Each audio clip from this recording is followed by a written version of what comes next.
Vamos ser sinceros aqui, quando o Flávio Bolsonaro saiu daquela reunião com o pai dele, no qual ele anuncia que tinha sido escolhido pelo pai para ser o candidato à presidência, muita gente ficou com o pé atrás, muita gente ficou com medo. Eu escutei demais as pessoas falando, nossa, agora entregou a vitória pro Lula, nossa, pensei que ia ser o Tarcísio. Sabe por quê? Tinha se criado um ambiente, uma atmosfera de que já estava decidido que seria o Tarcísio. Então, quando houve uma mudança de indicação, as pessoas ficaram meio ressabiadas, meio temerosas.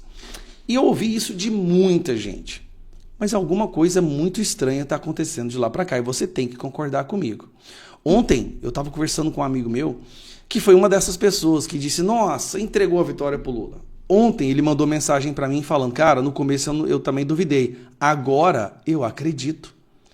É isso que está acontecendo. Está acontecendo um ambiente do antes desconfiar, agora tá, cara, ele vai ganhar. Vamos começar analisando primeiro como está a situação do Lula, para você ver as duas últimas pesquisas que saíram hoje, tá? A situação do Lula agora é a seguinte que saiu nessa pesquisa do Poder 360. A rejeição do Lula aumentou. Antes era a diferença de 3 pontos, como vocês podem ver, agora já está em 5. Lula, então, está desaprovado. Ele é rejeitado por 51,4. Isso aqui inviabiliza uma vitória. Quando um presidente é desaprovado pela maioria da população, é quase certeza que esse cidadão não tem como. Olha só, o péssimo saiu de 22 para 26. Nós tivemos um aumento aqui no péssimo de 4 pontos. E de bom saiu de 20 para 22, aumentou 2, ou seja, o péssimo está predominante no governo. Tá, isso é em relação ao próprio governo, né? O tanto que as pessoas estão insatisfeitas devido ao preço das coisas, aos mais impostos, monitoramento do Pix, escândalo do Master, filho do Lula roubando os velhinhos. Mas vamos falar de duas pesquisas que saíram hoje. A primeira é essa pesquisa aqui da GERP, que eu quero mostrar para vocês, tá? Na pesquisa da GERP, primeiro turno, já tem empate técnico, o que é sensacional, porque no primeiro turno o Lula ficava sempre na frente e depois que se somava os pontos, né, as porcentagens dos outros candidatos, é que havia uma mudança, uma aproximação do Flávio com Lula. Só que agora já há um empate técnico no primeiro turno. A diferença aqui nesse primeiro turno está menor do que o primeiro turno, Lula e Bolsonaro. E quando vai para o segundo turno, olha aqui, no segundo turno, um empate 45-45 Lula e Flávio Bolsonaro. Lula ganha dos outros, mas mesmo assim por pouca diferença, na maioria das vezes empate técnico, mas nós temos aqui um empate entre Lula e Flávio Bolsonaro. E aí vem os outros candidatos, né, que estão aí tentando disputar. Tá, rejeição. Aqui, eu vou aumentar porque senão você não consegue enxergar bem. No quesito rejeição, vamos dar uma olhada? Olha isso aqui. Lula tem 51% de rejeição, Flávio Bolsonaro caiu para 41%. Lula tem 10 pontos a mais do que o Flávio Bolsonaro no quesito rejeição. E aí termina. Vamos para a próxima? Agora essa é uma outra que saiu agora. Opa, desgrama. É uma que saiu agora também. Fui abrir ela e acabei fechando. Tá aqui, ó. É essa aqui.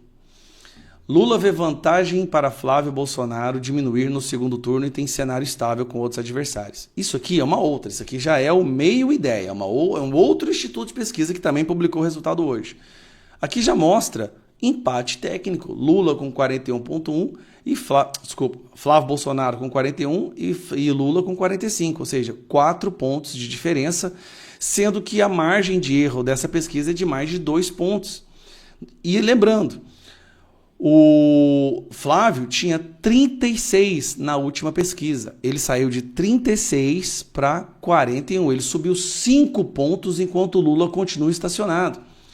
Flávio subiu 5 pontos de uma pesquisa para outra, enquanto o Lula continua estacionado. Aí vai mostrando como é que seria no segundo turno. Aqui os resultados, né? Como que seria no segundo turno. O Flávio, cara, ele disparou. Desculpa, mas é impressionante o avanço, o crescimento do Flávio Bolsonaro. As pessoas entendem que o Flávio é aquele cara que pega a melhor parte do Bolsonaro, sem aquela parte que os isentãos tanto reclamavam. Fala palavrão, não sei o quê, não conversa com a imprensa e tal. O Flávio conversa com a imprensa, não fala palavrão, mas carrega exatamente as mesmas bandeiras, valores e princípios do Bolsonaro. E aí eu vejo, assim, é muito... A história, né, é muito curiosa. Nós teremos o filho do homem mais injustiçado na história do nosso país indo para a guerra para resgatar a honra do seu pai. Isso é coisa de filme. Isso é enredo de filme. Então, para resumir, todas as pessoas que vieram reclamar para mim no início, que ficavam jogando na internet, agora já estão falando, opa, peraí, o cara vai ganhar.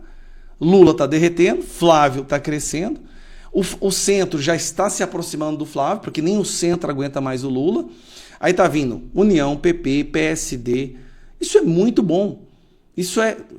O Republicanos vai ter que vir, não adianta, né? Então nós estamos diante de um cenário muito otimista. Hoje o Flávio está, diante das pesquisas, muito melhor posicionado do que Bolsonaro estava no início do ano eleitoral em 2022. Sem falar que agora não vai ter Alexandre de Moraes à frente do TSE para prender, censurar, derrubar perfis dos apoiadores do Flávio, como foi feito em 2022.